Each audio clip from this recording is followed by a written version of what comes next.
ولی تماشاوان اینجا مجاره انجام دانا هەڵبژارتنین خۆڵاشەشیا پەرلەمانی کوردستانی کو بێگومان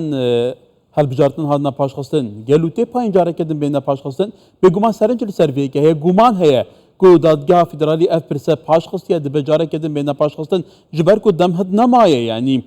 ji bo encamdana هەڵبژارتن کێمتری سێ مەها مایە وەکو ئەو تاوقیتان هەم تێدا برێسێ دکتۆرە ئەشواق جاv ئەوان دەما کومیتە ناڤەندیە پارتیە دموکراتا کوردستانê û berpirsa لقاپێنج یا پارتیە لە بەغدا کەواتە ئەو لە بەغدایە پێشترجی لە بەغدا بوو ئەو ئاگاداری ڕەوشەکەیە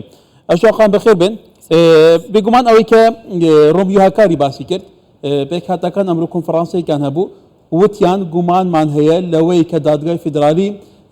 بریار لەسەر هەڵبژارتنی پەرلەمانی کوردستان دواخست دانیشتن کە هەڵبژارتن ئەستەن ئەنجام نەدرێت پێی توایە فعلا شتێکی وها بێ؟ بەڵێ زۆر سپاس بۆ جەنابەت سەڵاو لە بینەرانی کوردستان 24 هەمومان دەزانین کە بەداخەوە هەندێک بریار پەسەند کرا کە دژی هەرێمی کوردستانە و دژی پرۆسەی دیموکراسی هەرێمی کوردستانە بەنسبەتی هەڵبژاردننی کوردستان پێم وایە کۆمیسیۆنی هەڵبژاردننی عێراق هەموو ئامادەکاری کردبوو بۆ ئەنجومەنی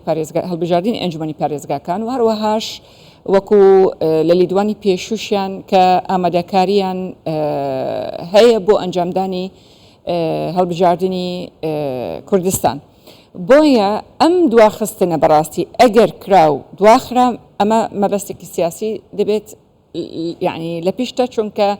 دواخستنی ئەنجامدانی هەڵبژاردننی کوردستان پرۆسی دیموکراسی لە کوردستان یان بەڕاستی علامەتی استفهامی لەسەر دەبێت بۆیە محکمە ئیتیحادی ئینشاء الله بریارەکەی وا نەبێت کە تەسیر بکات لەسەر ئەنجامدانی هەڵبژاردننی بەڵێ دکتۆرە ئێوە وەکو پارتی هەڵبەتە بەرپرسی یەکەمی زۆر بەرپرسیتری پارتیمان لێرە گوت و پێشمان لەگەل کردووە حتا ساڵێک زیاترە ئەوان لەگەل ئەوان کە هەڵبژاردن لە کاتی دەستنیشانکراوی خۆیدا بکرێت کە ئەمە جێگە سەرنجە بەڕاستی لە هەموو وڵاتان زیاتر پارتە ئۆپۆزیسیۆنەکان هەوڵەدەن هەڵبژاردن بکرێت کە قەیرانیشە بێ لێرەیە پارتی دەسەڵاتدار هەوڵەدە زیاتر لەوانی تر کە هەڵبژاردن بکرێت ئەویش پارتیە ینی دادگای فیدرالی کۆمەڵێک بریار دەدا کە غێر متەواقعن ینی وەکو پارتی سەرنجتان چییە؟ پێت وایە فعلا دادگای فیدرالی بریارێک نەدا وەکو توالی سیاسی بێ؟ ئێمە وەکو پارتی دیموکراتی کوردستان بە بەردەوامی جەختمان لەسەر ئەوە کردووە کە دەبێت هەڵبژاردن لە کاتی خۆی بکرێت بەڕاستی و لەگەڵ ئەوەش نەبووین کە ئەو دواخستنە کە کرا پێشترش لەگەڵ ئەوە نەبووین بەڵام دواخرا ئێستش دەیڵێن ئێمە لەگەڵ ئەنجامدانی هەڵبژاردن بەڕاستی چیتر پرۆسی دیموکراسی لە کوردستان تحمل ئەوە ناکات کە ئەنجامدانی هەڵبژاردن دوا بخرێت بەڕاستی ئەوە دەبێت وازح بێت خاڵێکی تریش دەمەوەی بڵێم ئەو لایەنە کە بە چەک نانتوانی ئەزمموی هەرێمی کوردستان تێک بدەن و ئەم قوارێک کە بەبێ مادەی 117 دەستور نەهێڵن پەنا دەبن بۆ بردنەوەی چەند کەیسێک بۆ محکمەی ئیتیحادی کە هەندێک جار اختصاصی محکمەی ئیتیحادیش نییە بە بەڵگەشەوە کە خودی خۆی محکمەی ئیتیحادی هەندێک جار دەڵێت ینی بە پێی کەیسەکان دەڵێت ئەمە اختصاصی من نییە بۆیە دەڵێن بەداخەوە دەبێت چیتر یعنی ئەو جۆرە کەیسانە نەبرێتە محکمەی ئیتیحادی بە تایبەتی بۆ نمونە پێکاتەکان چی جەنابی سەرۆک بەرزانی و هەروەهاش یعنی نێنرانی نەتەوەیە گرتوەکان یعنی ڕائیان ئەوە بوو کە پێکاتەکان خودی خۆیان نوێنەری خۆیان هەڵبژێرن خۆیان بریاری چارەنووسی خۆیان بدەن پێویست ناکات لایەنێکی تر لە نژاتی ئەوان یعنی بریار لەسەر چارەنووسی پێکاتەکان ئەوە لایەکی ترش دووبارە دەڵێمەوە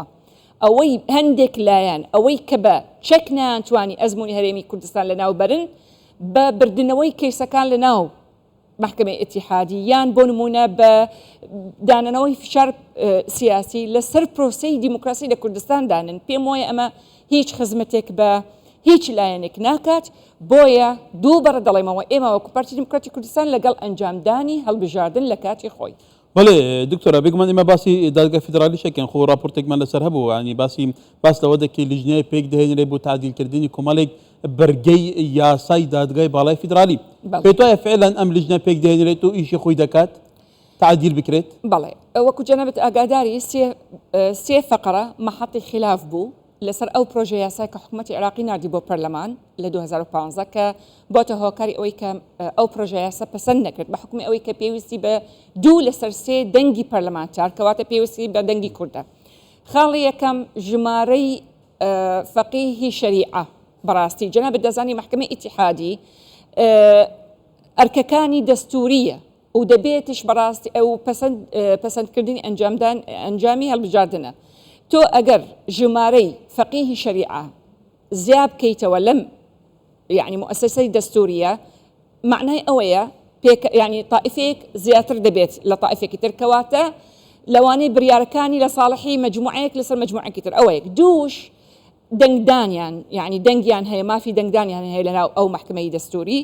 سێش محکمەی فدراڵی عفۆن سێش لەسەر بریاردان ئایا بە ئەغلبیە یان بە ئەغلبیەی بەسیطە. ئەم سێ خاڵە مەحەطی خلاف بوو بۆیە پەسەند نەکرا. بەڕاستی ئەو محکمەیە دەبێت محکمەی پاراستنی مافی هەموو عێراقیەکانە نەکو ببێتە محکمەیە کە بەڵانسی پێکاتەکان و ئەوانەی مەزابەکانش تێک بچێت لەناو فعلا ئەو باڵانسی تێکداوە. مەبەستم لە دانانی پرۆژە یاساکە دەبێت ئەوە بپارێزی. ئەم ڕەشنووسەکە هات بۆ پەرلەمان نەخێر یعنی بەڵانسەکە تیای متوازن نەبوو بۆیە پەسەند نەکرا. ئەو لیژنەیە کە جەنابەت باست کرد ڕاوێژکاری دەستوری محەممەد شیع سوودانی مكلفة بتشكيل أو لجنة لنيراني سروكاتي كومارا أمانة عامي مجلسي وزراء أو هواج مجلسي شوري دولة دبيت أم سيلان نيراني أم سيلانية قفتو قوب كان لقل هذا السياسي كان وريكون لسر أو رشنوسك بتشتنا أو برلمان بو شو كدو برد الله ما هو بيوستي بدو لسر سي دنجي برلمانتار بويا دبيت أم ياسايا بشويك بسند بكريت كما في همو بيكاتا كان العراق بباريزيت. بەڵێ هەڵبەتە دادگای فیدرالی زۆرجار وا تەسەوەر دەکرێت کە بەکار دەهێنرێت لەلایەن هەندێک لایەنی سیاسی باڵادەستەوە بە تایبەتی لە چارچەوەی هەو ئاهەنگیەوە بۆ دژی لایەنەکانی تر بوو نمونە لە دژی هەرێمی کوردستان چەند جار بریار دەکراوە کە بەلای خەڵکی کوردستانە ئەو بریارانە منطقی نین تەجویدکردنی محەممەد حەلبوسی تاکوتایی یعنی پێت وایە فعلا ئیرادەیەکی سیاسی وا بەهێز دەبێت تعدیلی ئەم قوانینە بکرێت لایەنەکانی تر قبول بکەن شیعەکان بۆ نمونە من لەگەڵ یعنی ئەوەیە کە ئەو یاسای بە پێ دەستور پەسەند بکرێت بەڵام ئایا دەکرێت یان ناکرێت من پێم وایە ئەمە زەحمەتە بەڵام گرنگی ئەم یاسایە چییە؟ بریارەکانی محکمەی ئیتیحادی مولزمە بۆیە دەبێت هەموو لایەک بەرگری لە مافی خۆی بکات لەم ڕەشنووسەکە دەڵێن بەرگری لە مافی خۆی مەبەستم ئەوەی لە داهاتوو ئەم محکمەیە مافەکانی هەموو پێکاتەکان و عێراقیەکان بپارێزێت نەکو بەڵانسەکەی تێک بچێت لە دەنگدان زۆرینە بۆ لایەنێک لەسەر بەرژەوەندی لایەنێکی تر ببێت. زۆر بە کورتی هەڵبژاردننی پەرلەمانی کوردستان پێت وایە ئەنجام دەدرێت لە کاتی خۆیان بە پێ ئەو پێشهاتانێکیان ئێمە وەکو پارتی دیموکراتی کوردستان دووبارە دەڵێمەوە لەگەڵ ئەنجامدانی هەڵبژاردن لە کاتی خۆی و چیتر تەخیر نەبێت بەڵام دووبارە دەڵێمەوە ئەو لایەنانە کە نەیانتوانی ئەزمموی هەرێمی کوردستان و کانی هەرێمی کوردستان تێک بدەن بە چەک پەنادەبن بۆ محکمە بردننی ئەو کیسانە بۆ محکمەی ئیتیحادی بۆ ئەوەی ئەزمموی هەرێمی کوردستان تێک بدەن. دکتۆر ئەشواق جاف ئەنداما کومیتە نەڤەندیە پارتیا دەموکراتیە کوردستان زۆر سپاس دکتۆر. سپاس بەجێنە.